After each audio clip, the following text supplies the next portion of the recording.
2, 1. There's Tom. He's handsome as ever. There we the are. Smartest guys in the room. Tom, we're live. We're live streaming. I'm glad to have you back. What's up, Jamie? How you doing? Thanks, buddy. Yeah, glad to be back. Yeah. Oh, look, she's raising her hand already. I wonder if people are going to be able to find us today. That's the thing people are saying about the clubhouse, Tom. Yeah, that they were. Was there some difficulty finding the room last week? Is that what happened again? I mean, I know we'd been talking about it the week before, but I wasn't sure if things had gotten easier or better. I guess not. I take it that things have not gotten better in the week that I wasn't here. I think they're showing a little bit better, but we also, and we had a debate last week on whether there should be an apostrophe or not, and then we thought that there shouldn't be an apostrophe, but then we thought that it might be funny with an apostrophe and not the smartest guys in the room. So I went in there, and it was Jason, our buddy 7-2, that said we had just keywords in the name of the house before, and we had never really focused on, like, so people were asking me last week, they were like, well, what's your email? Why don't you name the house? You can't be found online. And I pointed out that me and you, when we started this, had no business intentions. We actually generically branded it because you had Talex Media, I had Motivation Champs, and we didn't think that it was appropriate to brand it one way or another or anything like that. So it was just basic keywords, and there was no. Well, one, we didn't think anybody would listen after a year. So that's where it started. So that's where we were at, Tom. So.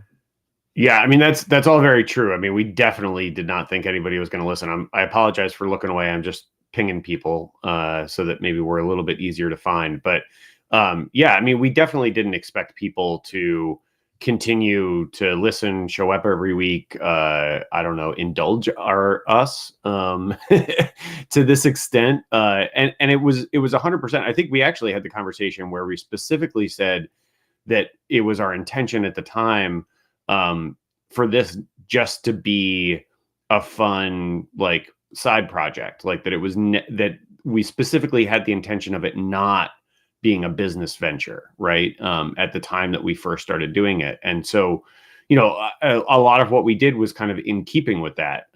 So there was, you know, you guys started it up before I came on, but you know, originally the way I like to describe it was a word salad, right? Like it was a keyword salad was the sort of title of the room. So it was like it was as if you like took a bunch of like popular hashtags and just removed the hashtag, and like that was how the room had been titled initially. And so it was just kind of a like, you know, a mishmash, and rudderless and directionless. And, you know, hey, look, I'm a little rudderless and directionless myself at times. And well, maybe more scattered is probably a better way to put that. So not the smartest guys in the room is I think a good fit for me, for sure. But here's my only quibble with the apostrophe is technically, it's technically from an English perspective, right? From a grammar perspective, it's incorrect.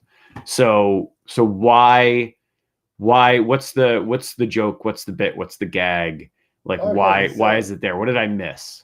Well, so we always had it. We had an apostrophe, and now Holly is an editor. So now, Holly, you have to come solve this. So Holly edits, and you might have to look at rules here. But so there was a apostrophe sometimes in it because were the guys showing ownership of the room? Not necessarily.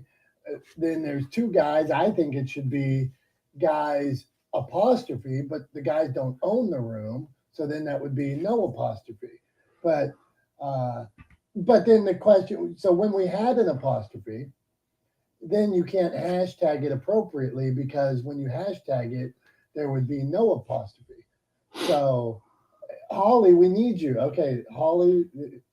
Okay, so let's go. Come on, Tom. Yeah, I mean, guys, the difference in the apostrophe, right, is possessive or not, right? So like, is it I think the title, the way I intended it when we sort of developed this title, the way I've always thought about it is you and I are not the smartest guys, plural, as in more than one guy in the room, right? So I would say there is no apostrophe. It is not possessive. It's not our room, right? It's we're not the smartest people here, right? That's the intention behind it. So I would argue no apostrophe. It's not possessive. It is a plural, and a plural doesn't get an apostrophe. Look, Jamie's giving you thumbs up. And I will tell you on my last book, I think I had 3 editors because I'm so bad that for me to put out content like in the written, that's how many editors I need. So Holly, now's your big moment. What do you think correctly it should be? I'm giggling at y'all. Tom is correct. There should not be an apostrophe in that because S makes it possessive, and really the only thing that could be possessive in this would be room, and you would have to take in the, and then it still really doesn't take in the out, but it still really doesn't make sense because you were, I mean, I've always read it. Has the apostrophe always been in there? I want to ask that first. Now, Okay. this is a good question because I may have changed it 100 times over depending on where you're writing it. And here it might have been in there because you just like each week sometimes at one point you could just like push a button and then you had the same room every week. So I don't have a good answer for you. Okay, that's fine. I've not really ever noticed it in there until today, and I'm not sure I would have noticed it today if y'all hadn't mentioned it, just because I know what the title of the room is. But I think Tom is absolutely correct. If what it is saying is that y'all are saying you are not the smartest people in the room, and you're guys, so you're not the smartest guys here. So it would be no apostrophe. Okay, thank you, Holly. We appreciate you. All right, not the smartest guys. We'll lose its apostrophe next week. Go on, Tom. I was just going to say, and then to go further, if it had been the possessive, then there's other like structural issues with the title too. Like if it had been possessive, it wouldn't be not the smartest guys in the room, because Holly's right. It would be the room that the possessive would be in reference. The possessive guys would be in reference to. So it would be not the smartest guys room, not in the. So yeah. So I agree. No apostrophe, and also it solves the hashtagging issue, right? Right, If there's any concern about that, and it keeps with the original intention, was that pointing out that the idea is that for us to bring into this community and create a community of brilliant, insightful, amazing people, and not to focus on ourselves, because that's not the point of this. Which is, hey, Jason, we had Holly, who is our resident editor, ask us based on last week we were talking about the apostrophe. We're ditching the apostrophe. Holly cleared it up. It is grammatically incorrect and not as funny as I thought it may be. So that we're moving on from that. But Jason had Googled. This is what started. Jason Googled last week, like not the smartest guys in the room, and he's like, "You're nowhere." And that's where I came up and said, well, yeah, because we never planned to be anywhere. But then over the course of a year or 2 years, well, we do want people to come. You guys are sharing good messages, great tips, like John with Newsbreak and Julie with Mediacasters and all this stuff. So, okay, let's move on. Jamie, what do you got for us today? You were first one in here. Jamie, Holly, Julie, 7-2. But Jamie, what's up? What are you thinking about all this? Morning, guys. Well, I've often looked at that for a while now, actually, because I'm someone about punctuation. So I wondered that. I was going to ask you guys sometime. But, yeah, I agree with Tom. But, when I say guys, hey, you guys, I'm a goonie. Guys means anybody, any of my friends, whether you're male or female. I'm just like, you guys. So when I shout out to my friends to come meet you guys, it's all of you. I want them to come hear what all of you can say and all of us chat about so many amazing topics that, I just tell them to come meet my friends. Guys, the apostrophe can go away. And yeah, those hashtags, don't want to get that one blocked. So I'll use the guys without the apostrophe now. My name's Jamie Hill. I'm going to go grab my cup of tea. Okay, hang out, Jamie. Jump in on any of this stuff. So here's what we got on my list today. So you feel free to talk about any of these subjects. Doing more. Can we do more? Can you do more? Community. What does it mean to build a community? How do you build community? So many people are like, yeah, I'm building a community because I invited 1,000 people, or I just invited everybody I knew. But they didn't build a community. It didn't benefit anybody. They didn't encourage people. They didn't ask for other people's opinions, support, feedback, like build like a breathing community where everybody wins. They're just like, oh, I got 1,000 people here and took. So Threads and active users on Clubhouse. Is Threads dead? Am I wasting my time? Like I just was watching CBS this morning and I saw they didn't put I was looking at the bottom who they had in there, like it was like X, Facebook, Instagram, and something else. Not even listed. No, maybe they're not on it, but is it dead? Active users on Clubhouse. What's going on here? Chat GPT, this is a rollover from last week. So these are all things. Chat GPT, I love Chat GPT when you use your own stuff and then make it better. When you add layers to it, when you say, oh, I'm going to use this bio and make 50 ads out of it. I hate when people just produce me article about motivation. And then I see I'm like, what the F is this? How is this your voice? It doesn't make any sense. Okay. And then to John, consistency. John's one of the most consistent mother effers there is. So John, weigh in on any of these subjects. What do you got for us, my friend? Consistency is the key. I don't know if I'm one of the most consistent MFs there is, but look, here's what I say all the time. Dominick, Tom, Jemmy, Holly, Julie, Jason, good to see you all here. And people listening, good to be with you. If I stop doing what I'm doing, what is the alternative? What do I go back to? See, I don't want to backslide. And everything I do today is based off of motivation from my past. So it's constantly about improving. And I gotta say this, if you want to keep the apostrophe, keep the apostrophe. To be honest with you, if it's your brand, great. If it's not, that's great too. To be totally honest with you, and I hate to say it this way, I don't care. I'm more about the content that you provide. So we talked about Newsbreak. The other one was Facebook optimization, which is fairly new. I'm earning revenue that way based off of building a community. Hey, hold on, man. Do tell. This is you always pique my interest, but I need to know what's going on. Facebook, if you qualify, if you have a business page and you are using professional profile and have been for 30 days, there have multiple platforms now available for monetization. I applied for last month and was accepted to what they call the performance bonuses, which is for engagement and reach. They also have inline ads for videos. They have stars where you can earn revenue, and they have subscription-based plans. They have different requirements. So last month, and not to drop numbers, but last month, when I started, I earned $168. This month it's up to $253 because I really started focusing back on engagement and posting stuff that you got to be posting or have something go viral. You just got to. So I'm posting more, and therefore I'm getting more action. Only needs one post a week to go viral, and you can make literally, I think it's up to $30,000 a month off that. So if you are already using Facebook to promote your content and to build a community, you're doing this already. This is something you can use as a way of developing other revenue streams. We've talked about this many times in other Clubhouse rooms.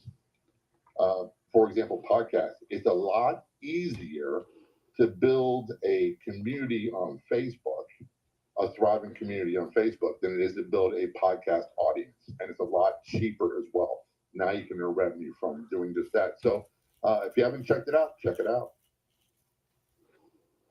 Okay, that's good stuff, man. You know, this is like what we dig in on. Give us some basics to qualify. If you just do a link, do a search for Facebook monetization. There are two links, and I don't have them handy here because I'm at work. One was from U.S. Chamber of Commerce, talking about that it's for real, and the other one's from Facebook itself. Each of their different plans has different requirements. But the main thing they're looking for is the performance bonus, which is what I'm focused on. They're looking for authentic, unique content. Don't be sharing other. I'm going to repeat this over and over and over again. Stop sharing other people's posts on your pages. Stop doing it. It hurts you. It hurts them. It decreases demand exposure, and it labels you as being inauthentic to Facebook and create problems. So post organic photos with no links and videos with no links. And the ones that go viral will make you a lot of money. The ones that don't, they'll help add a few pennies to your thing. So this is about adding another revenue stream from something you're doing already. Instead of creating more content with the hope of possibly making money off of it, this is something that I've been doing for a long time, and it's producing results. Thanks, John, man. And anybody that's into that, let me know. I know Facebook was paying for like Reels views at one point too. I was looking into it. Me for Bikes and Hikes, we were getting some traction, and we were like, well, hey, but I think there was a few, like, I don't know, I think it was 30,000 views in a month or something like that, and then plus these other things. So anybody that wants to go down that route, have at it. Go on, John. Requirement's pretty high. You got to have, Yeah, I think, 10,000 followers. You got to have a certain amount of videos per month and a high number of views and minutes. Yeah. What I've been talking about is performance bonus. It doesn't include reels and doesn't include stories. So that's a different thing altogether. That's all about your engagement and growth of your page and creating more people using their product.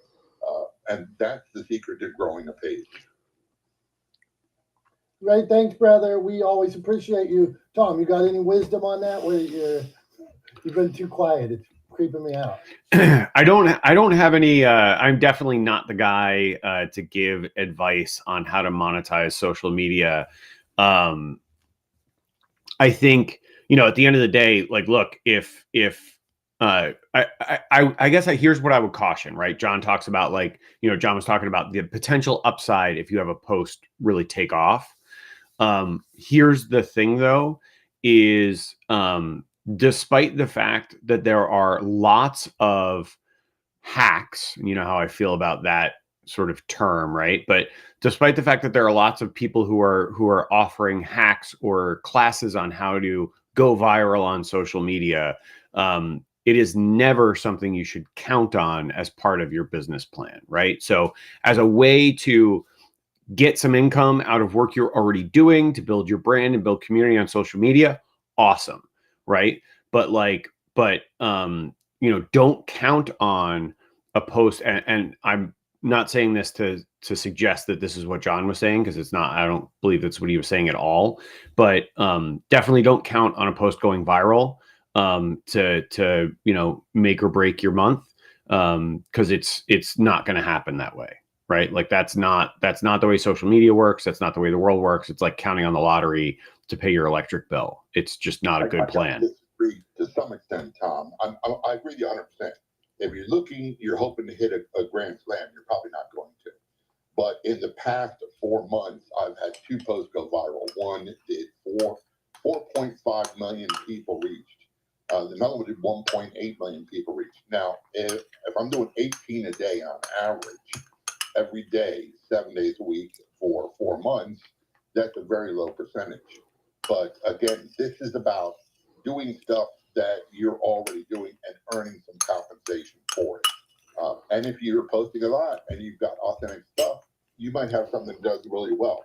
But if you don't post at all, you never will. And by the way, this is 100% free, and I think Johnny applied for it last week. Yeah. Yeah, I did.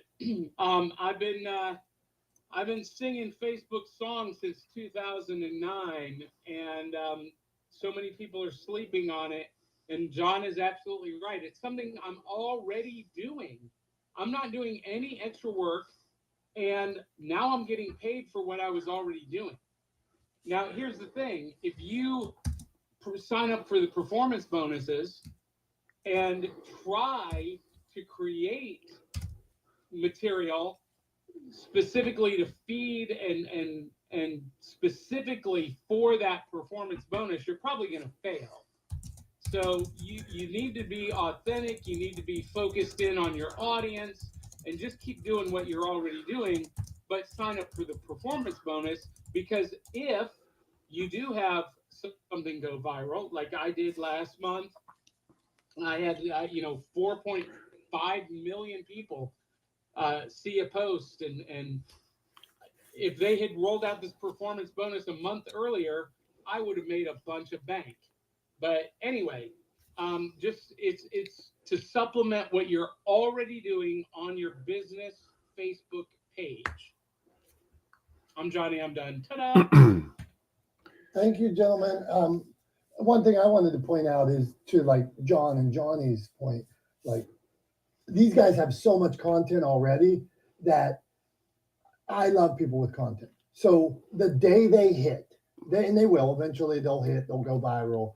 And then people are going to find years and years of content and be like, oh, I want to buy this. I want to buy this. To Tom's point, some people start out a career, I'm going to go viral, and they go viral with one thing. The thousands of people find them, million people find them, and they have nothing else there. And the business is over at that point. So I think that's what part of why consistency is so important. Go on, Tom, and then we're going to go to Holly. Thanks. Yeah, I mean, I think, I 100% agree, John. I think it's, again, if it's something you're already doing and it's a matter of applying to a program that's available to you so that you get access to an additional revenue stream for work you're already doing, I think 100% turn that revenue stream on, right? But don't count on it to pay your bills. At the end of the day, Facebook has in the past, we'll do it again. We'll change up the algorithm. You will see your impression numbers, change over time due to nothing different that you're doing or that your target audience is doing. It's 100% due to Facebook tweaking their algorithm, right? Which they constantly do. And I just want to remind people of like one other thing too. Actually, two things really. One is when we talk about these numbers, right, of impressions, remember what an impression is. So to my understanding, and please correct me if I'm wrong about this, anybody who knows better than me, because again, like I said, I'm not the expert on social media, but to my understanding, an impression on Facebook means that your post or your content showed up in someone else's feed, period. Doesn't mean they interacted with it. It doesn't mean they watched your video. It doesn't mean they read the text. It means that it literally, the algorithm put it in someone's feed. It doesn't even mean that they saw it, right? So that impression number is a little bit of a false flag. A lot of people see that impression number and they go, oh my God, 4 million people read my post. And it's like, no. 4 million people did not read your post. 4 million people had your post in their feed and they may or may not have seen it, right? So just something to remember when you see those numbers, it's in Facebook's interest to feed you big numbers, because if they feed you big numbers, then you keep churning out content and that helps them, right? And it's not to say that it can't also help you, but just be aware that you are directly doing work for Facebook when you're in one of those programs. Like that work that you're doing is for Facebook. They are making more money off of it, vastly more money off of it than you are, right? So they're doing a little profit share, which is great. But just remember that. I want people to make sure that you're keeping these things in perspective. And then the other thing too is like, I think it's important to define what viral means, right? So, it's a term I think that gets thrown around a lot. And I'm not saying that I have a great definition for it even myself, but I think it's something we should work towards defining in a meaningful way, so that when you say, oh, I had a post go viral, it means a specific thing. It doesn't just mean you had a lot of people, you got a lot of impressions on a post, right? Because that doesn't really mean a lot, I don't think. What do you got to say, Johnny? Yeah, so Tom, let me clarify two things. One, we're not talking about impressions. We're talking about engagement, because you're absolutely right about impressions. That just means that something popped up on somebody's feed, whether they saw it or not. What this performance bonus is paying you for is not impressions. It's not reach. It's interaction. It's engagement. So when someone clicks like, or they click a heart, or they share it, or they comment, that's engagement. And that is what Facebook's performance bonus is paying you for. So it's a completely different animal. They're two different things. And so if you have a post that has, like I did, 135,000 people clicked the like button on it, and 30,000 people shared it, then we're talking about some decent money now from this performance bonus. Hey, Johnny, give us tell me about the post, like just basic, a little bit about it. Yeah, so it was just a picture, no caption, no link. Never, never, ever, ever, ever put links in a Facebook post. Ever. It will kill it. Nobody will see it. So it was just a picture. It was an illustration of Godzilla stepping on a Lego store and holding his foot, writhing in pain because he stepped on Legos. And the thing blew up. Engagement, not impressions, but actual reach. Engagement was 4.5 million people actually looked at it, clicked on it, but then 198,000 people clicked a different emoji. 135,000 of them clicked the thumbs up, the like emoji. 35,000 people shared it, and 91,000 people commented on it. Now, that was over a month ago. If this performance bonus had been in place then, that would have been some serious money. And, I had no idea that was going to do that. It was just something I thought was funny and that would, resonate with my audience. And obviously it did. So, the thing is, the technique, not the hack, the technique is to make sure that you're posting things that you think your audience will resonate with, that they will enjoy, that they will react to. And, being authentic and being cognizant of that can potentially earn you money.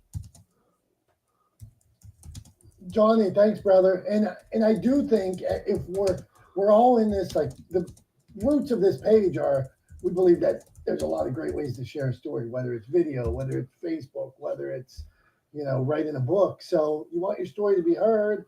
Hey, if you're going to spend time on these things, why not have a basic understanding? Now, we know the algorithms always change and crap like that, but I have 1,000 pieces of content. Why don't I post again this one or that one that I think might resonate? So if I'm not adding like these types of posts into my content, I think it's a miss on my part. So I'm going to follow suit, Johnny. Okay, hold on here. Okay, not the smartest guys in the room. We're losing the apostrophe. It's going to be not the smartest guys. Holly corrected us. Holly, you got a new picture there. It looks like she got a new Canva and isolated her picture. I like Canva. I just decided to start paying for Canva. I use BookBrush because I do a lot of like book ads where I make the books look like, you're holding the book this way or upright or whatever. But I just added Canva to my thing, and I was using free, but I think I started paying for it. I might keep it. So Holly, go on. What do you got for us today on any of these subjects? Have at it. Good morning, and I am a Canva addict. I love it. I pay for it, but I use it a lot. So I do love Canva. I hope you'll like it once you start using it, Dominic. As far as the conversation's going, I don't have a lot to add to this, but I will tell you I am listening hard because I'm on Facebook, and I have my podcast page and things on there, and it grows like weekly, little by little, but it's not because of anything I'm doing. It's just growing because it's there, I think, and I know that I can enhance that. So I really am listening. So I really don't want to sway the conversation in another direction because I'm learning. So I just wanted to, pop that in there, and then, so let this conversation go on, and then maybe I can add value in another area. Okay, sweet Holly, how often do you go in and I think one low-hanging fruit, well, one, I wonder how often people invite their friends and things like that, just to make sure, because those, you might have invited somebody before, but did that invite get pushed to them, or when was the last time they saw it? But when people do, like Johnny, let's say 150,000 people liked or commented on your post, did you go in and invite every one of them to the page afterwards? Yes. Okay, Yes, yeah, I brilliant, did. great, yes. Yes. So Look, go on. Here's how that works. When on your business page, when someone clicks an emoji and you see it under the picture at the left-hand side, you'll see, several of them, and it gives you a number of how many people, engaged with your post. If you click on that, it will pop up a drop-down box that shows every single person and how they reacted. And to the right of their name is an invite button. So you can go and invite every single person who interacted with your post. And so, yes, and you can do 1,000 a day. So, yes, every one of those 193,000 people I invited to the page. And here's the result. Did all 193,000 like the page and follow the page? No. But we went from a little under 3,000 followers to now right at 8,000 in 28 days, just doing that one simple technique. Johnny, I love it. Tom sent me a message. He says he wants you to and I want to back on this for everybody. Go into your post the last 30 days on your page when you got some time, and put this up and see how many people responded to your post. I mean, get in there and ask people for your content. They would probably want to see more. Ask them to join your page. Okay. We lost Tom in the live stream for a second. Go on, Johnny. What were you going to say? And let me give you a quick shortcut. This is a quick shortcut. If you use the Meta Business Page Suite, the Meta Business Page Manager, either on your mobile or your desktop, and it's hard to describe it in audio, but there is a function that allows you to invite everyone all at once, so you don't have to do it individually. You click on on the button, and it drops down, and you just highlight everyone up to 1,000 people at a time, or 100 people at a time, 1,000 per day, and you just automatically invite every single person who engaged on your post through the business suite. So you're not sitting there clicking 150,000 times.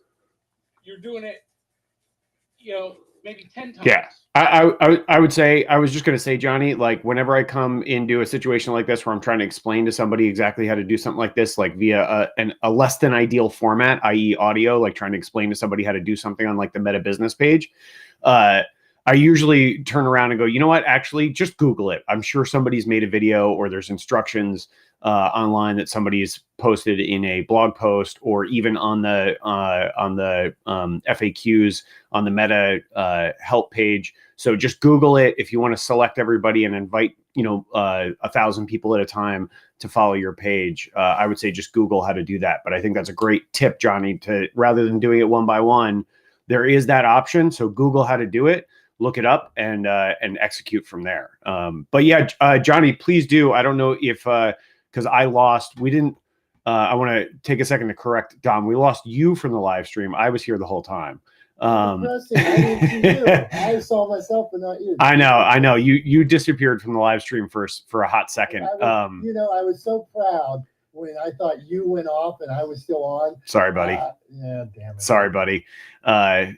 Your internet is letting you down, not mine. Anyway, I don't know if you heard Dom, but I'd love it if you could share a link to the post that you were talking about, so people who are listening, and we can put it up, but people who are listening can actually go check out that post and actually see what you were talking about, rather than just trying to remember the numbers and so on and so forth, but actually go take a peek at it. So if you can share that in the chat and we can share it out from there, I'd really appreciate it. That's it. Thanks. Yeah, give me a minute and I'll do that. Cool. Thanks, Johnny. Yeah, Really Johnny. appreciate it, buddy. Appreciate it. Julie, what say you? What do you got going on today? I love social media. I love putting all my energy, thousands of hours into social media and, just walking away and being like, where did I spend my whole day? For real. And I said that a little bit sarcastically. And I think I was going to say, I'm picking up on the sarcasm, but I feel like you're laying it on pretty thick. No, but John does it right, like in Johnny. Okay. So I think it is important if you're going to focus on one, especially if we're just talking about your business, focus on one. I rarely meet someone that says, dang, I had a post on Instagram and I got 5 new clients. If we're thinking about clients and building those relationships, I sometimes get scared that people are putting and this is notwithstanding John and Johnny, because obviously they really know what they're doing and use this as a tool.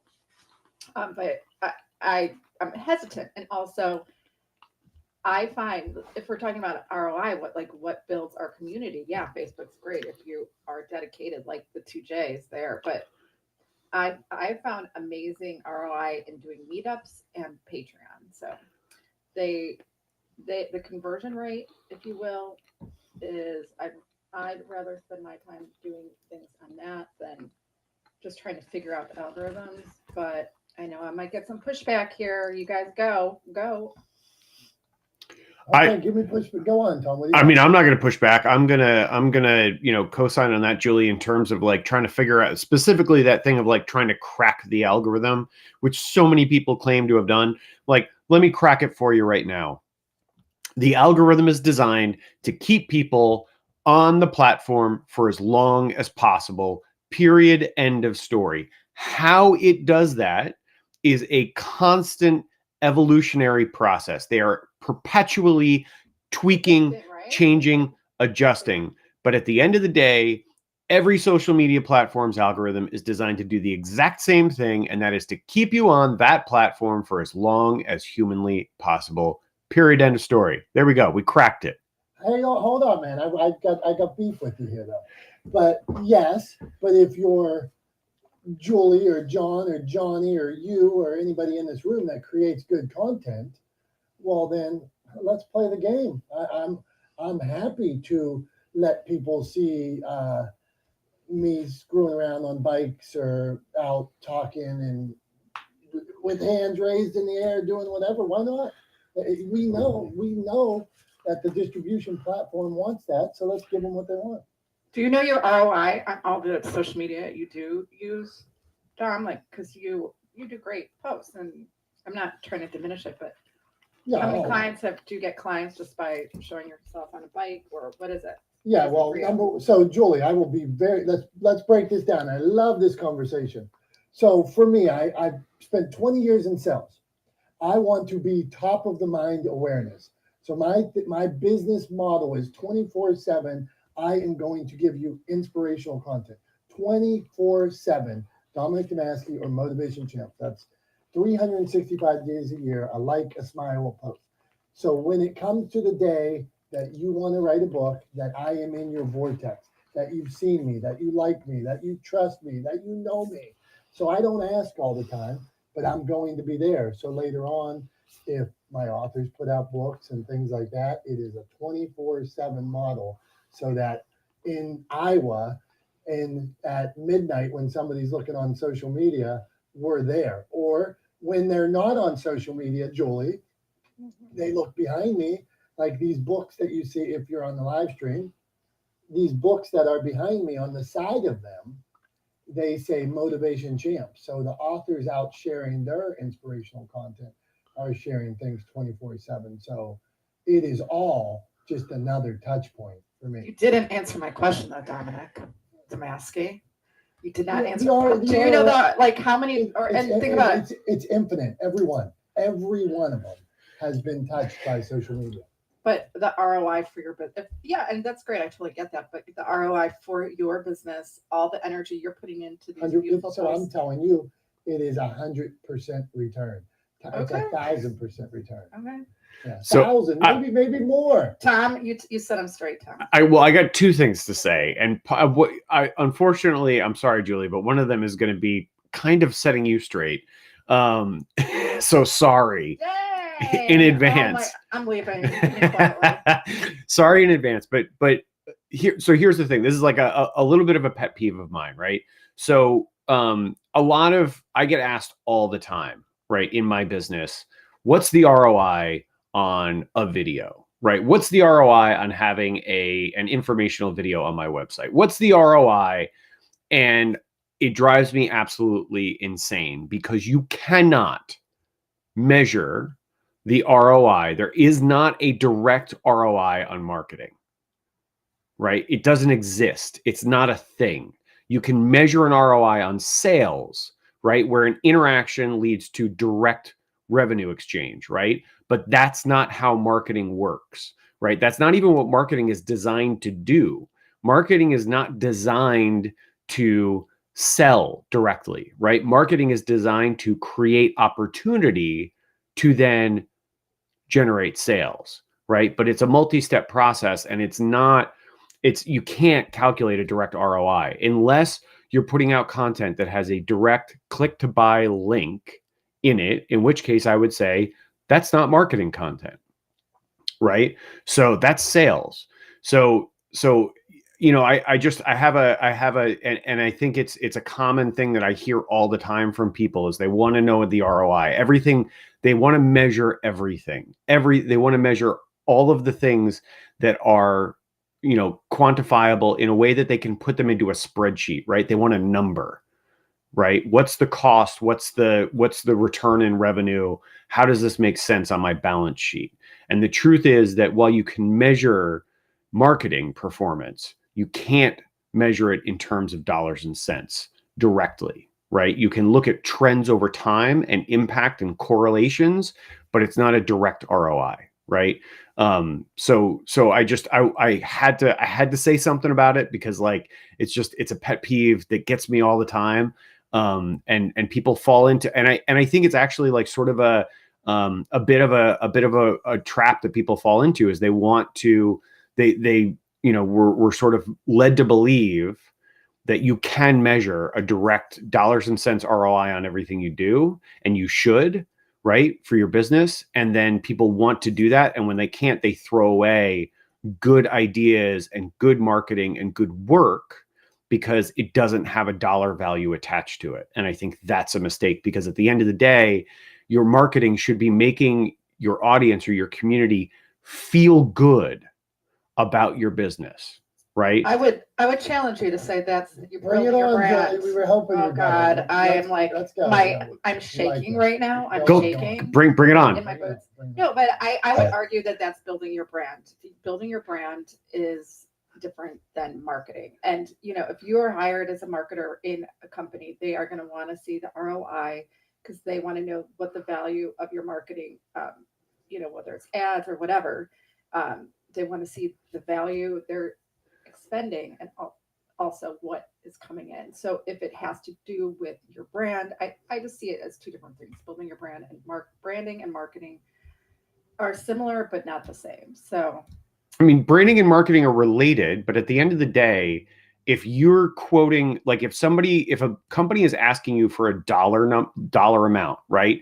If they're saying, if I spend X on marketing, how much can I expect to make in return? If I spend 10 cents in marketing, do I get $1 back in revenue? Right. And the answer is yes.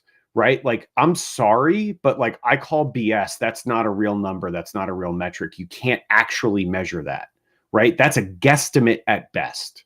Right. It's a guess. It's a correlation. It's not an ROI.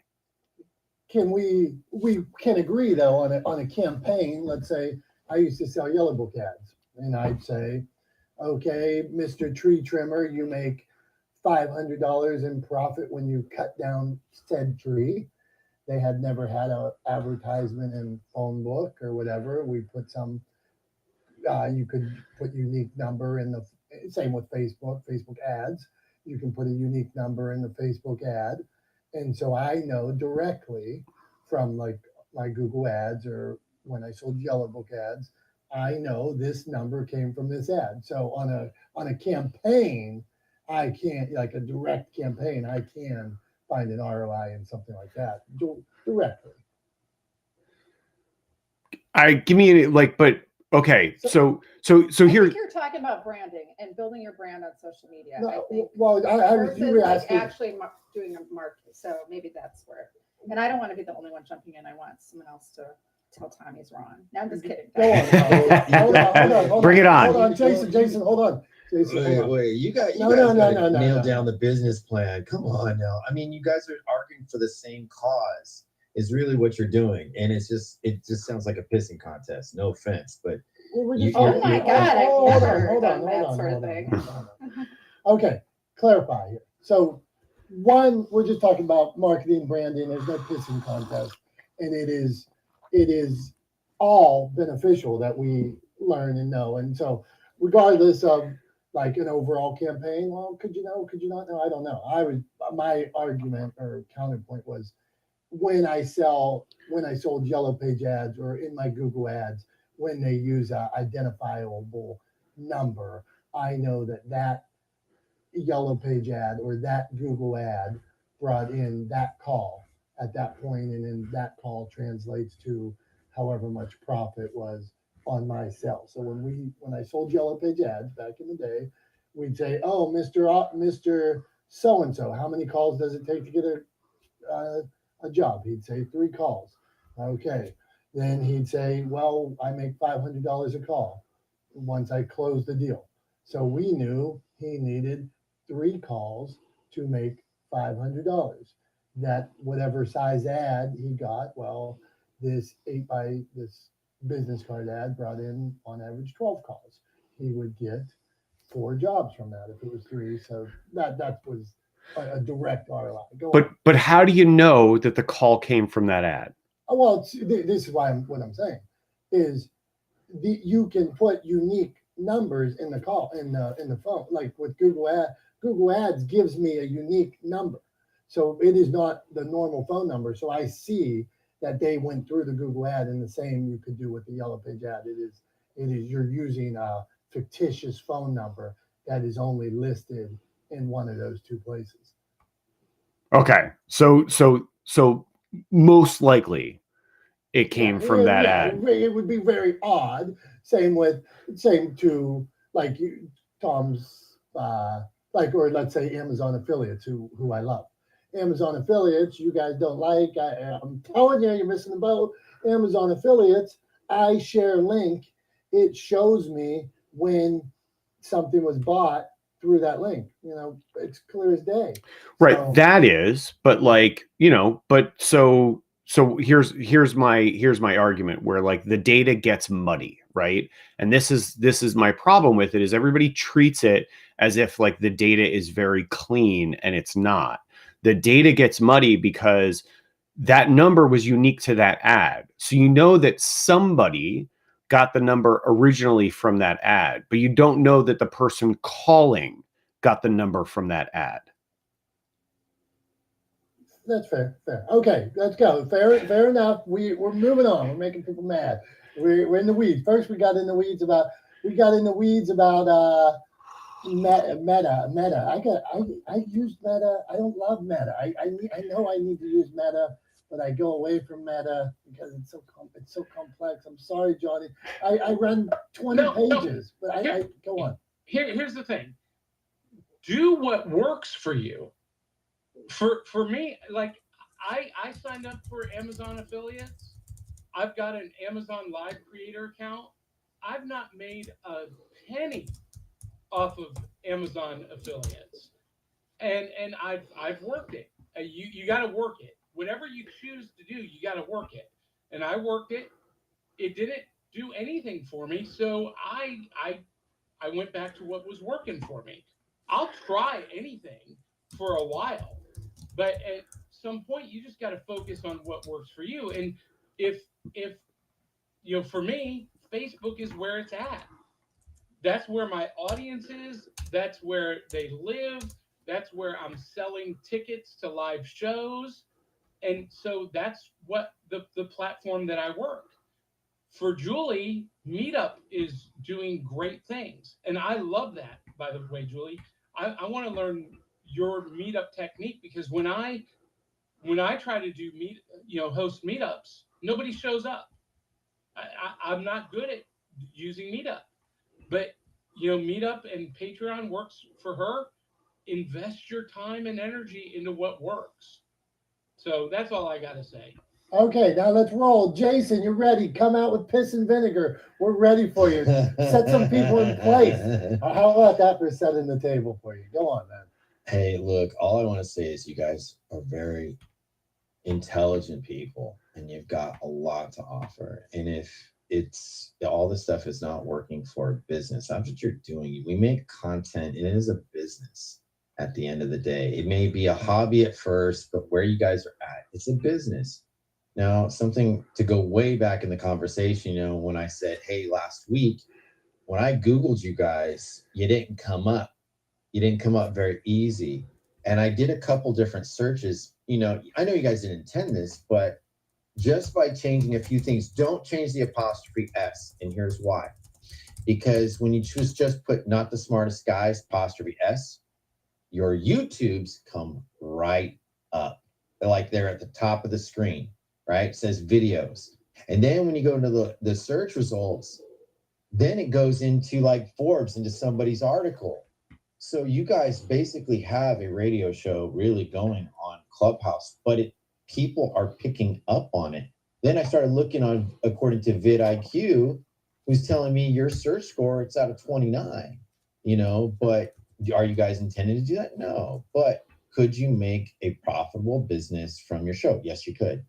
With Julie and Tom's experience of how to get out there, how you look at marketing, what brands do, what are people buying into? They're buying into time and interest. Why do they want to be interested? You guys talk on a lot of different topics, from SAG-AFTRA to, personal development, all kinds of things. And people relate to that, and that's why I was like, man, you guys just sound like it sounds like a visiting contest. But to what Johnny was saying, I've been making, I've been doing meetups with Julie. And the only way that meetups work and the only way that they will work for you is you got to do pre-production. You've got to, you go to Clubhouse, hey, I've got meetups, tell people about it. And then the search terms, because I go to meetups from all kinds of things, to swap meets, barbecue clinics, psychedelic research, stoicism. It's either online or in person. So if you've got something that you can like me and Julie and I did podcasters tips and tricks, and we talked about it. And I said, okay, she likes to give back to the community, but people show up and new people show up. We had 24 people or 21 people out of 35 sign up. That's more than half. That's better than Clubhouse gets. And they stayed in for an hour. But the key is to keep their interest. So what do? We asked a couple key questions: beginner podcasters, novice, and pros. We touched on 3 categories.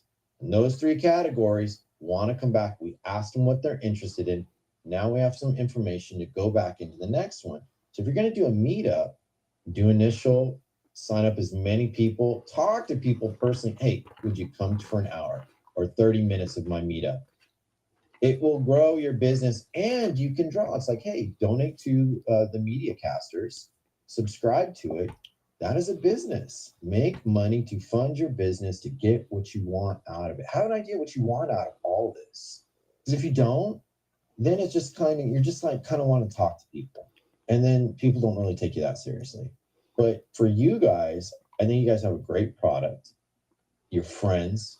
You're making something. People are coming in for the impacts, and they're going away. You've got super fans, and they're all on stage. They keep coming back for more. They have a lot to provide and add. So you guys have a business. Now it's take that business and that fun part. Why not make money while you're having fun? Everyone tries to get viral. I say screw viral, go after fun. Because you know who I want to pay attention to? The fun people. Do I want to pay attention to people who are just trying to make money off me? No. I'm interested in doers, not professors. You know what I mean? So you guys have it all. And, John Wiley, Heather, they have a multitude of information that it's just like, you're going to have to be the master chef, or you're just going to be a cook on the line. So take it all, make up your own dish, serve it up for everyone to enjoy, keep going with it. Just don't worry semantically, because you just get lost and you piss people off and people don't want to come back. So that's all I got to say. So I got to ask then, Julie, are you mad at me? She's on the phone. She's so mad at you right now. Oh, she's so mad. She's calling someone to vent.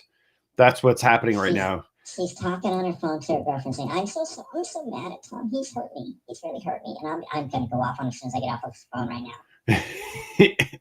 Oh my gosh, I love those mics. I could do that without that little filter thingy you're using. Well, I could sound like a demon too if I really wanted a robot, but I know. Yeah. I want that mic. Oh, so we got to talk about mics. Well, it's not a mic. It's all on the Roadcaster. You can do the Roadcaster Pro 2 or the Duo. Yeah, we talked about that last week. I am working on that. I'm moving, but I gotta go, guys. I'm so glad Jason finished that all off so well. We're your cheerleaders. I love you guys. I'll see you next week. Right back at you. Thanks for being here. Right back at you, Jamie. Hey, thank you, everybody. Thank you, Jamie, and thank you, Jason, too. All right, hey, Cifarelli, man, what's going on? Nice to see Cifarelli around. I jumped in the Cifarelli room last night just because he's got an awesome book, Charlie. Hell yeah, I read that thing. I bought it twice. I got it. I read it. Yeah. He's an interesting dude. Cifarelli, what's going on, man? Not too much. I jumped in. I haven't been around in a while. Been busy trying to get an organic garden going, so that's using some of my time up. And I miss you guys, and I just felt like popping in. Hey, man, what's up with so Charlie had a story and thought he needed to share it, wrote a book, started finding his voice, interviews going viral, everything like that. Last time we discussed, you had a letter of intent. Where are you at with that? Letter of intent, and spending a lot of time bringing everything forward that's from my book and media contacts, where they've done articles, all the YouTube videos. So it's just been like a discovery process right now. Well, keep us posted, Charlie, and it's good to hear your voice. Yeah, I do want to bring up one thing. Yeah, please, man. I got a ton of information on you guys. Now, one of the things that I did not know is that if you put a link with a Facebook post, you just deadpanned it. Oh, so you killed it. You killed it. Go on. Here is my best YouTube information. 6.6 million views, 221,000 likes, 2.2100 comments. So was that a good return? Where'd you put it, Charlie? So tell me. That's on YouTube. Somebody took a video of me and chopped it into a short and put it on YouTube. I like shorts. So the question is, are you just saying the value of a short, or Was that no? My question is, I look at that number, 6.6 million. I go, wow, that's a lot of people.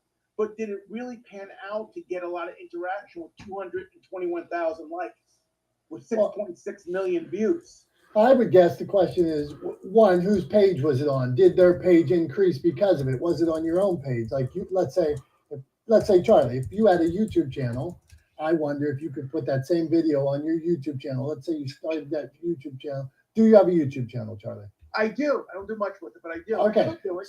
So I wonder if this video is truly yours. Could you take that video and make it a short, put some music behind it, and see? You'll be able to see right now. Let's say you got 1,000 people or 100 people, whatever. Yeah. Put that same video on and see what happens.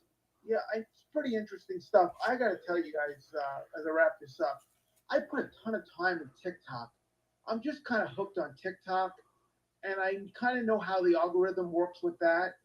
And it just keeps me busy. But also, I don't want to spend that much time in that, because really what I want to do is reach people in coffee houses and small book signings. I just feel as though my story through grassroots will grow. You cut out on us a little bit, Charlie, but 100%, man. My as a publisher of books, the one thing I tell people, the biggest threat to a successful book is artificial deadline. So if you're able to build it organically, go out to the YWCAs and talk to the women's group, go to the networking group, tell your story, make videos on it, and you don't set yourself some artificial deadline. I look at like, Hey, Tom, can we offer a recommendation to Charlie? Since he likes TikTok, get AppZumo, make your YouTube, and let, not AppZumo, Opus AI, or Opus Pro AI, have it make you 10 pieces of comment for your one long video, and put books and put it out there, and coffee house, and it's going to exponentially grow interest people in not just you, but your book. So if you do that, I've seen that with other writers, and I'm loving Opus Pro AI. It will make contents out of one video or one audio, and you can it'll take, if you love TikTok and you put those out there, it makes you up to 10 videos, depending on how much time you want out of it. You'll grow, because TikTok is where a lot of people go look for books. They look about talking about books. That's where I find out about my newest stuff. So that's a recommendation. yeah, right on, Charlie. And anybody, you should add book talk into if you're using Twitter. Book talk has 112 billion views, just the hashtag. So I would like to get my book, even like, let's say Charlie, some of the story is based on his book. Just, now all of a sudden people searching that hashtag, maybe one of your stories, people start to see it in there. So I would not discount that. Do you use that hashtag at all, Charlie? I don't, and I need to get more. I need to listen to you guys a lot more and stuff I can do to help promote the book and get it further out there. But you keep doing what you're doing organically as well, because as long as you're not, so what happens, what I see is, and why I'm going down this, people, they're like ROI, like Joey was talking, their ROI on my book in the first month. It's good. Well, you're going to sell to the 250 people, the 500 people, the 1,000 people, that first. Well, then you have to expand your circle. So expanding your circle is getting out there all these different ways. And unless you're willing to expand your circle by sharing your message different places, stepping out of your comfort zone, your message won't be heard. So keep up the good work, Charlie. Dominick, I just want to jump in and say this. Here's what I needed, and I don't know if any other authors and new writers need this. It's a memoir of my life. I don't find myself that interesting. I find other people more interesting.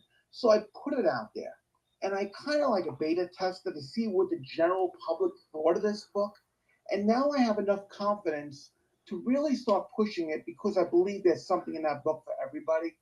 I believe for the animal lover who loves stories of dog and redemption and rescue, for somebody overcoming food addiction, for somebody overcoming, the other thing, by the end of my book, I was at war with myself. And a lot of people don't know they're at war with themselves, but until they hear what I have to say and they start realizing they've been breathing from their chest and not their stomach most of their life, and they've been in survival mode, they're like, okay, I got this. So that's some of the stuff that gets back to me. So I'm ready to start working and listening to you guys on how I can get this even to a bigger audience. So Charlie, you're speaking my language, man. As soon as you said, that you don't feel like you've had an interesting life, but other people, have seemed to respond to it or tell you that you have. I 100% identify with that. I've had a very similar thing happen to me over the years. And I'll tell you exactly how I've kind of shifted my mindset and how I've started to kind of to some extent, see a little bit of my life through other people's eyes, and appreciate just kind of how unique my experience has been and how interesting I've been fortunate enough a life to have up to this point. And it's this way to think about it, really, is that, it's the only life I've known, right? So it's not overly interesting to me because it's just my lived experience. It's the only life I know, right? Is my life. And that's true for everyone. But what I really enjoy is when I tell stories about things that I've been a part of, experiences I've had, crazy things that have happened to me. I really, really love seeing the reaction from other people and seeing their sort of interest, and their surprise and their different, and the fact that these stories take them on a bit of an emotional journey, right? And I love seeing that, and I know that they get some enjoyment, some value out of it, right? And that is what kind of encourages me to A, share those stories more, right? And B, understand that those stories have value and that I have had a interesting and in some cases very odd life, right? Like one of my favorite ones is, and sometimes it's fun to just sort of drop a line into a conversation to get into a story, but like one of my favorites is, the one time I was in Vietnam and I ended up having a not so voluntary lunch at a local mob boss's house. Like that kind of stuff is really interesting to other people. They kind of go, wait, I'm sorry. What do you mean not so voluntary? What do you mean mob boss? What do you mean Vietnam? Like what is happening right now? Right? Like that's your life. They always, like almost always, you get some entertainment value, share a few laughs over the telling of that story. But to me, for a long time, I never told those stories. I didn't mention those things to anybody because I was like, I just feel like I'm bragging about my own life. But really, the value, like what I get out of it is seeing the value that other people get out of it. So, when you've got unique experiences that can bring value to other people by sharing them, you should share them, right? And I think we all have, I think Dom would agree with this, right? We all have a story to tell. And the last thing you should do is stop telling yours. Great stuff there, Tom. And I understand what you're saying totally. And I think it might be from, I don't know, a New York person that doesn't, a New York or New Jersey person that doesn't have some type of story. We just see life a little different, and characters just attract to us. And we have a catalog of stories on our heads, and it'd be a shame not to be told, because people do get enjoyment from these stories because there's connectivity, and people want to feel that their experience is not odd in life, and they can say, you know what, I've had similar circumstances and I appreciate. And last night I had people reaching out to me after a book reading from continents that I'll probably never visit, that they can identify with the feelings of my story and what had happened to me. Thanks. It's been a great room so far. And the other thing I would do too, Charlie, is I would encourage you, as you tell those stories more and more, I would encourage you to hone in on how you tell the stories, and you'll end up finding that you'll find ways to improve the way you tell the story, what characters you introduce at what point, how you introduce them, the words you use to describe certain situations, et cetera, et cetera. And before you know it, you'll have a very practiced, clear, engaging story to tell that will have your audience just sitting at rapt attention every time you tell that story. So use it every time you tell that story, use it as a learning experience to improve the way you tell that story, so that you can improve the way your audience, improve the entertainment that your audience gets out of it, right? And that is true whether or not it's in a book, whether it's on a stage, whether it's on the internet, or it's in person at, sitting at dinner with a group of friends, right? So practice. But yeah, keep telling those stories, man. Love it, man. Charlie, thank you for being here.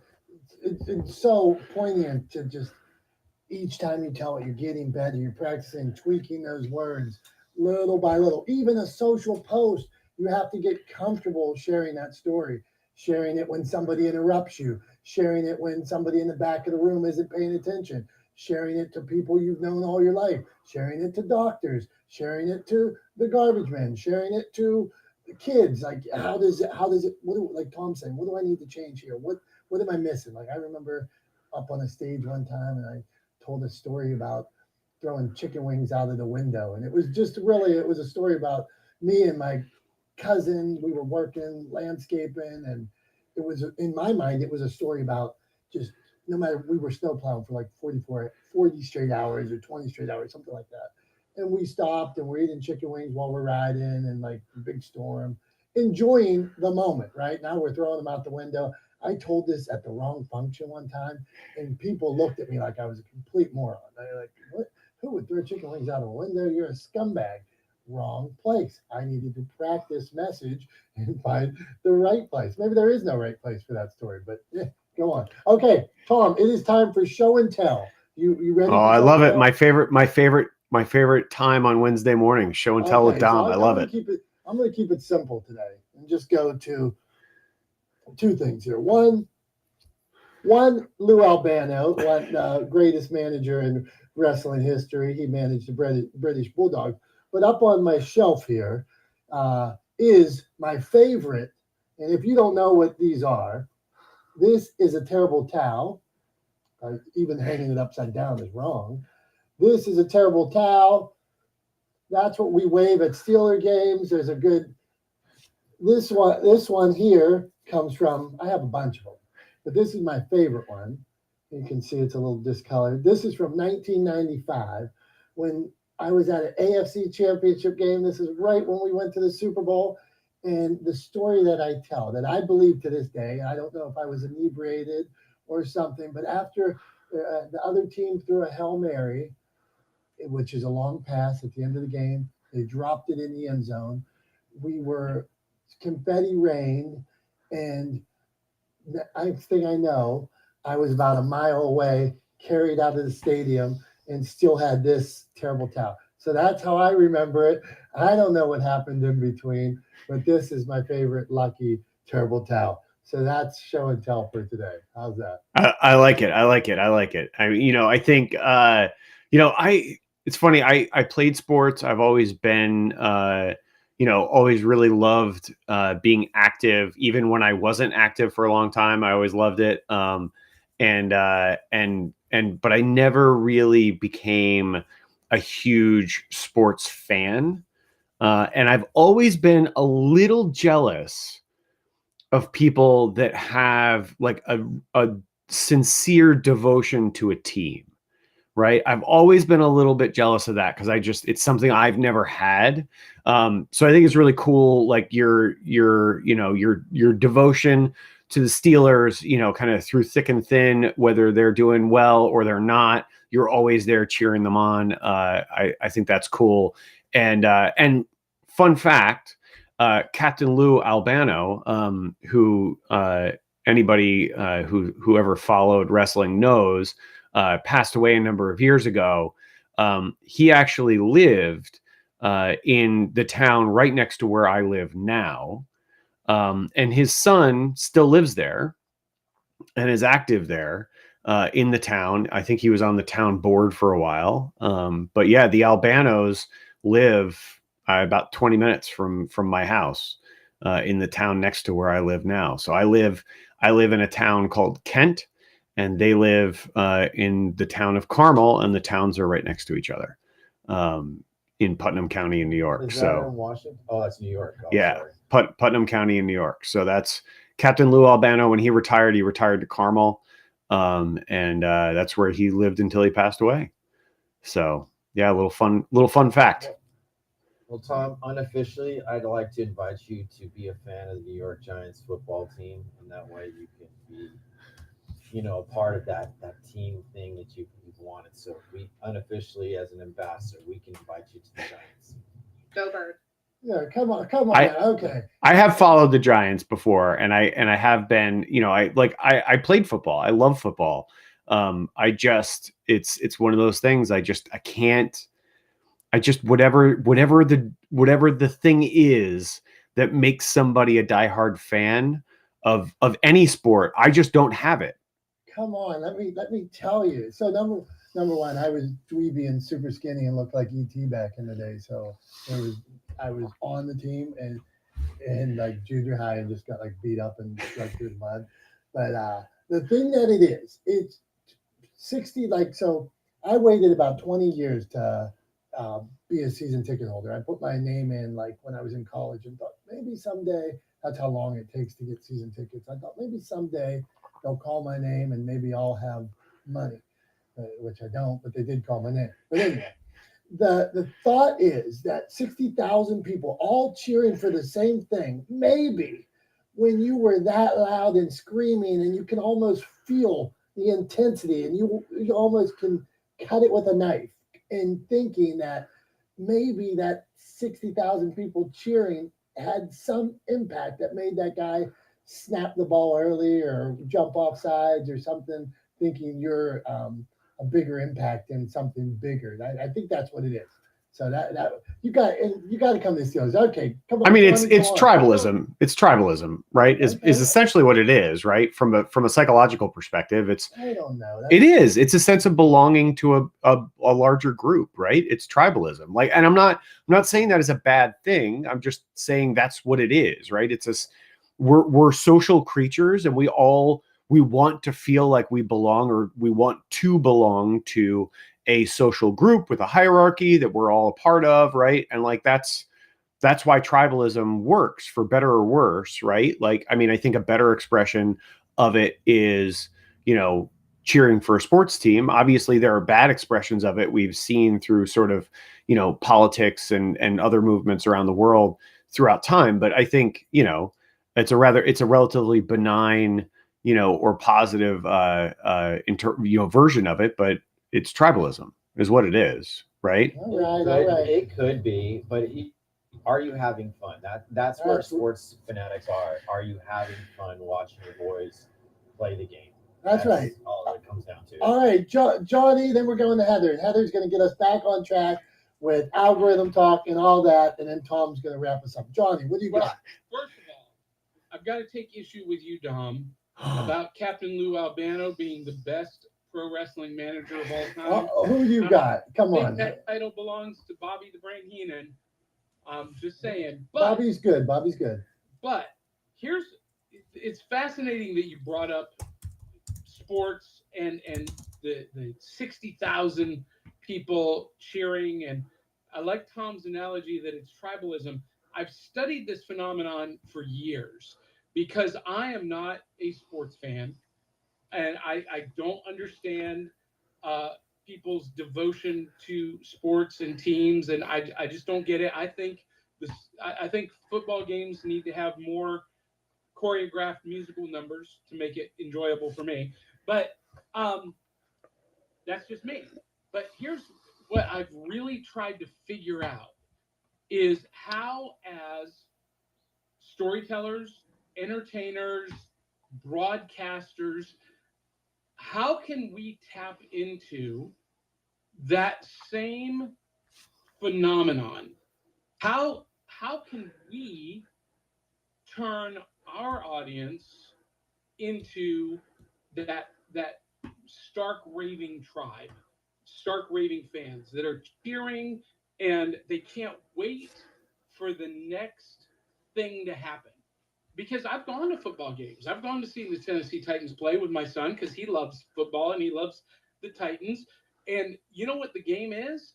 The game is mostly sitting around waiting for something to happen. And I'm just amazed that the energy and the excitement over something that could potentially happen next is so palpable. How do we tap into that? How do we duplicate that and replicate it? That's something I've been trying to figure out for years. So, Johnny, I would point you to a little thing called the rule of reciprocation. 100%. That's what all of this breaks down to, right? Is the fans get value, entertainment value, right, out of watching their teams play, right?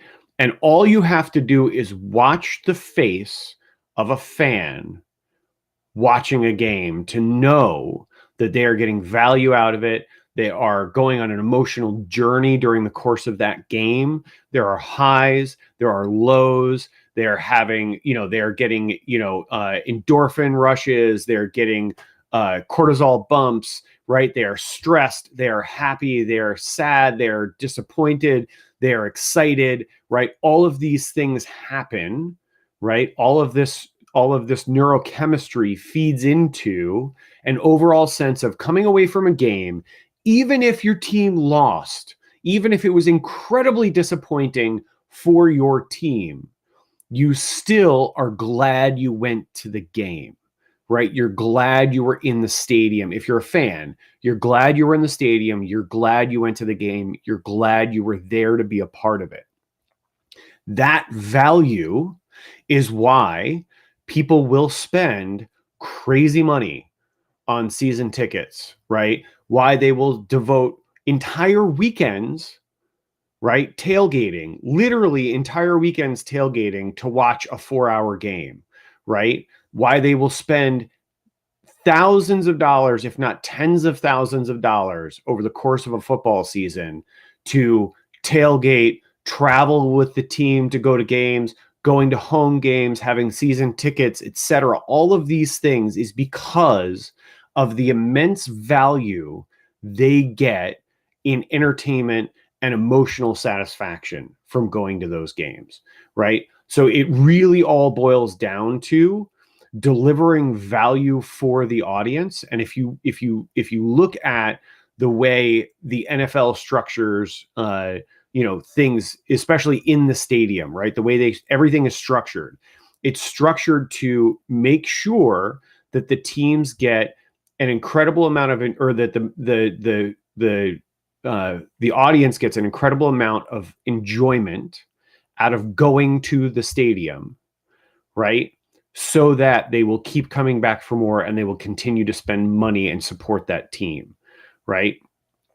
So creating that value for the audience in terms of entertainment, right? And that emotional value is really what all of that is designed to do. And the reason why they can fill a stadium with 60,000 devoted fans is, one, there's built-in scarcity, right? It's not like every town has a stadium, right? There are only a couple of stadiums in each state at best, right? So it's either, if you're in Pennsylvania, either you're a Pittsburgh fan, right? Or you're an Eagles fan, right? Either you're Steelers or Eagles, right? When it comes to football. And a lot of that is determined by geography, right? If you're close to Pittsburgh, you're likely a Steelers fan. And if you're close to Philadelphia, you're likely an Eagles fan, right? But a lot of it really just comes down to the rule of reciprocation, that if you give value to an audience and provide opportunity for them to return that value to you, they will. And that's what these teams are really, really good at doing. I want to continue on this. I just wrote down a couple things while you were talking. Like, as creators, all day long, we talk about consistency. They do it. We talk about social. They do it. They talk about building community. They've done it. And then one thing that they have, Johnny, on us, I think, is they have generational as well. So you're like, let's say you might have watched, like I remember when Star Wars came out, wanted to take my kid to Star Wars, or when something me and my dad went to see Beavis and Butthead together. Now I made my kids watch Beavis and Butthead with me. Generational. So they're giving you the value. They're giving you the community. They're on social. They're consistent, but then they can also hook you that. I remember when I was at this game with my dad. I remember when we watched this game with my uncle, with my cousin Cliff. I remember when, and they lock in generation after generation with this, like not only it's community, it's almost family. So it's really, really masterful, Johnny. So I think the study of that is something we probably should all do. So, okay, now, Heather, that was a lot of football talk. I saw you said Eagles. So I don't think we're that far off track. So to you, my friend, what do you got for us? Go Birds. We're 4-0. Let's go. Best team in the NFL. Just saying. We're not going to debate that. Just let you know. And in regards to the meta thing, I actually want to give you guys like a full circle moment. Everybody's been talking about meta, and they just came out with their whole like new AI thing with their glasses. They had the whole like launch the other day. Guys, they're having a artificial intelligence conference at Meta. At the Meta campus. It's the museum at Meta campus in Menlo Park, California, November 15th and 16th.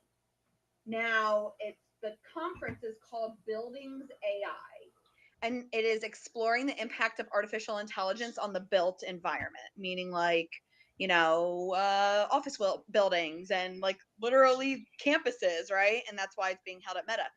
I'm going. And it's called Buildings AI, and I am actually in charge of all of the social media for Buildings AI, and I'm going to Meta in November. I'm doing like all the behind the scenes, and I'm going to be there the 15th and 16th. So if you are in California and you're looking for a super cool Buildings AI conference, real estate conference, and you want to like come hang out with me, Yes, I'll do it. I live in California. yes, come. I'm in Northern California. I'll go. Nice. So November 15th, 16th, if you want tickets, go to Realcomm. That's REALCOMM.com, realcomm.com, and grab your tickets. I'm going to be there doing all the social media, but it's really a full circle moment for me because I started doing social media, my business, using Facebook.com when it came out, but you needed a .edu email. It was only for college campuses and for college students. It started over at Harvard. It was a knockoff of Hot or Not. And, Facebook was like a full circle thing for me. So everybody's been talking about Meta and all these different things. And so I definitely wanted to mention that I'm going to Meta in November, and it's super full circle for me. And I'm just super stoked. But yeah, you guys I also, in speaking of artificial intelligence and Meta and the Meta Business Suite. Okay, so I'm going to give everybody a little tidbit here. Go over to your Meta Business Suite. If you have a Facebook and an Instagram, please make sure they're hooked up because that's how you get those really robust analytics for your Instagram. Go over there, download your Excel, even download it to a PDF, whatever you want to do, and then upload that over into ChatGPT. And ask ChatGPT, tell ChatGPT, I'm going to give you some data analytics from my Facebook page. I would like for you to analyze the data and give me 5 suggestions on how I can increase reach and engagement or increase comments or whatever your goal is for your content. ChatGPT will be able to help you out with that. And I've done that a couple times for clients, and it's definitely shined whatever, a light on things that we were missing, like over on LinkedIn we were missing a few things. So yeah, just wanted to add that. Thanks. Heather, good tips as always. We appreciate you, and hey, congrats on the full circle. It is nice to see persistence, consistency, don't stop, and then big things happen. So we salute you. John, you're back, man. So we appreciate you being back. So if you want to, Can Heather put that link in the chat just real quick? yeah, Jason. Now that's a good ad. Heather, can you put the link in the chat? No comment. Maybe she will. There it is. She put it in the chat. Okay, good. All right. Now this is that time of day where I've talked enough, but we're going to go to John because John came back. John, you want to give us any last thoughts? And then we're going to go to our main man, Tom Langan, for the wrap up. Yeah, before I left, Tom was talking about algorithms, and I want to say that it's easy to get caught up in the rat race of chasing the next shiny thing. And it's much more beneficial if you focus on things you can control. So, for example, the algorithms, whatever it is, whatever social media platform it is, we have no control over what they do, none whatsoever, why they change it. So try this philosophy, and it sounds a little harsh. Screw the algorithms, focus on developing a community with content. Who are you trying to attract? And focus on that. Don't focus on you. Don't focus on your product. Don't promote your product. Don't promote your services, or do that very sparingly. But instead, promote content that the consumers you're trying to attract will respond to and engage to. So focus on things you can control, and the things you can't control, let them go by the wayside. I'd love to be in California for that thing for Meta. I don't think I can make it, but man, Heather, I would love to go there. I couldn't agree more, John. Thanks for saying that. I think, like the way I always talk about this, and it's sort of a core, leading principle to the way I approach the content that I develop for others, what I do, for my own business. The advice that I give to people is that you should always be leading with value for the community that you want to serve. Always be leading with value for the community that you want to serve, right? So do not worry about, like you said, John, right? Control the controllables. What you can control is your messaging. You can control what you put out in the world. You can control how consistent you are. You can control the message that you deliver to your audience and the value that you create for your community. Those are all things that you can control. What you cannot control is what Facebook or Meta does. You cannot control what X does, right? So 100%, I agree with you, John. Screw the algorithms. And I'll go even one further, right? The social media platforms will gaslight you into believing that your content is performing better than it really is, or reaching people that you really want to reach, right? They will gaslight you into believing that you're doing something impactful in order to get you to stay on the platform and keep developing and creating content that they can use to sell ad space, right?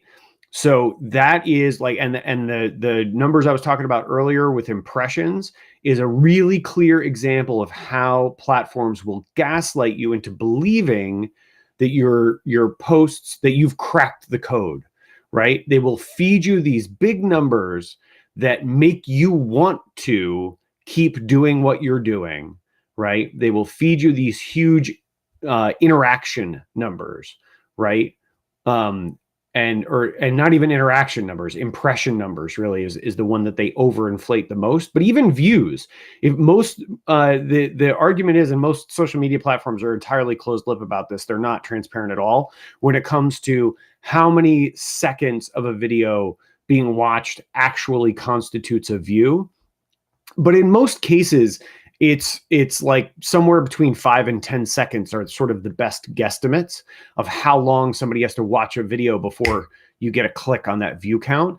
And in a lot of cases, there is some belief that if the same person sees that video more than once and happens to watch more than 5 seconds of it more than once, then that counts as another view, right? As if it's a whole new view.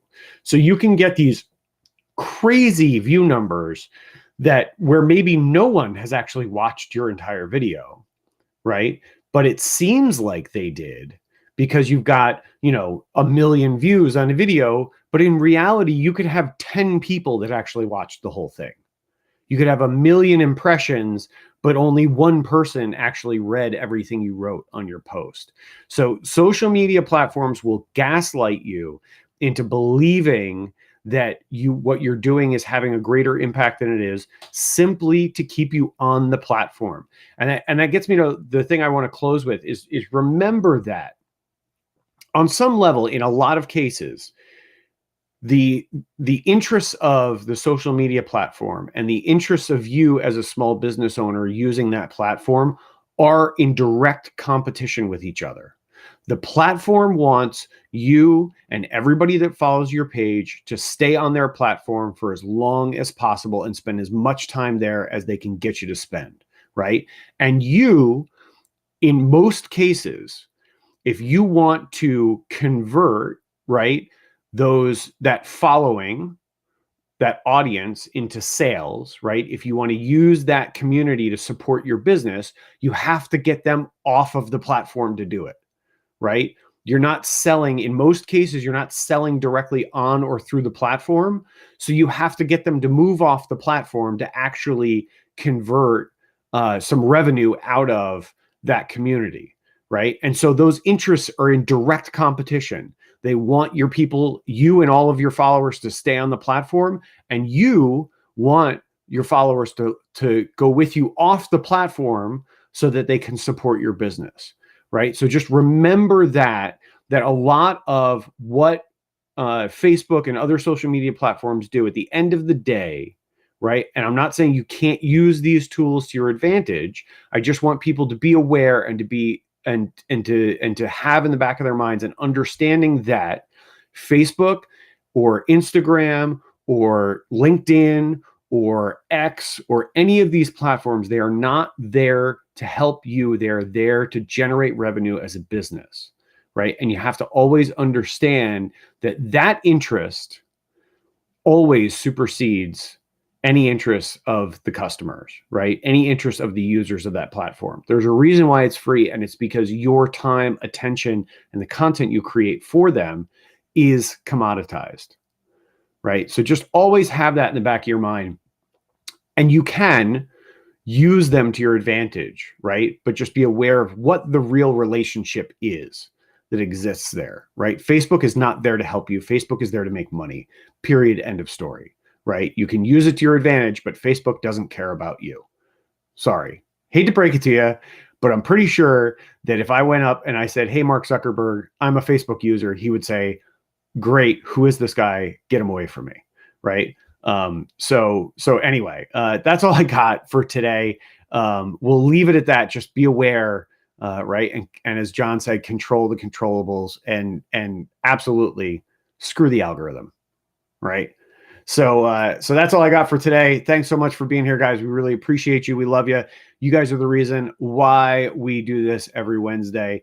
Thanks for being part of Not the Smartest Guys in the Room this week. And we will see you next Wednesday at 9:30 a.m. Eastern Time, right here on Clubhouse and streaming live across the internet for another edition of Not the Smartest Guys in the Room. Until then, everybody have a great week. Love you guys. See you soon. Bye-bye.